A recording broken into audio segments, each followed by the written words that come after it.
કાંકરેજના ખીમાણા અભિનવ વિદ્યાલયમાં વિશ્વ યોગ દિવસની ભવ્ય ઉજવણી એક દિવસીય યોગ શિબિર યોજાઈ। યોગ અપનાવો સ્વસ્થ જીવન પાવોના સૂત્ર સાથે તાલુકાના અગ્રણીઓ કાર્યકર્તાઓ જોડાયા। કાર્યક્રમ સફળ બનાવ્યો। વિશ્વ યોગ દિવસની ઉજવણીના ભાગરૂપે યોગ અપનાવો સ્વસ્થ જીવન પાવો સૂત્રને સાર્થક કરવા કાંકરેજ તાલુકાના ખીમાણા સ્થિત અભિનવ વિદ્યાલય ખાતે એક દિવસીય યોગ શિબિર કાર્યક્રમનું આયોજન કરવામાં આવ્યું। 21/6/2026ના રવિવારના રોજ સવારે 6:30 કલાકે યોજાયેલા કાર્યક્રમમાં મોટી સંખ્યામાં લોકો જોડાયા। યોગ શિબિરમાં ઉપસ્થિત સૌએ વિવિધ યોગાસનો, પ્રાણાયામ અને ધ્યાન કરીને યોગના મહત્વને સમજાવ્યું હતું। આ પ્રસંગે તાલુકા ભાજપ પ્રમુખ નટુભાઈ પટેલ, કાંકરેજ તાલુકા પંચાયત પ્રમુખ વેલસંગ પરમાર, બનાસકાંઠા જિલ્લા પંચાયત કારોબારી ચેરમેન પ્રધાનજી રાઠોડ, તાલુકા પંચાયત કારોબારી ચેરમેન કેતુભા વાઘેલા, જિલ્લા પંચાયત સદસ્ય રમેશભાઈ પટેલ સહિત તાલુકા પંચાયતના સદસ્યો, તાલુકાના હોદ્દેદારો અને શાળાના વિદ્યાર્થીઓ જોડાયા હતા અને મોટી સંખ્યામાં કાર્યકર્તાઓ હાજર રહ્યા।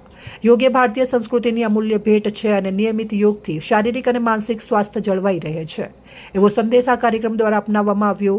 તમામ અગ્રણીઓ અને નાગરિકોએ ઉત્સાહભેર ભાગ લેતા કાર્યક્રમ સફળ રહ્યો। અહેવાલ રામજીભાઈ રાયગોર, બનાસકાંઠા।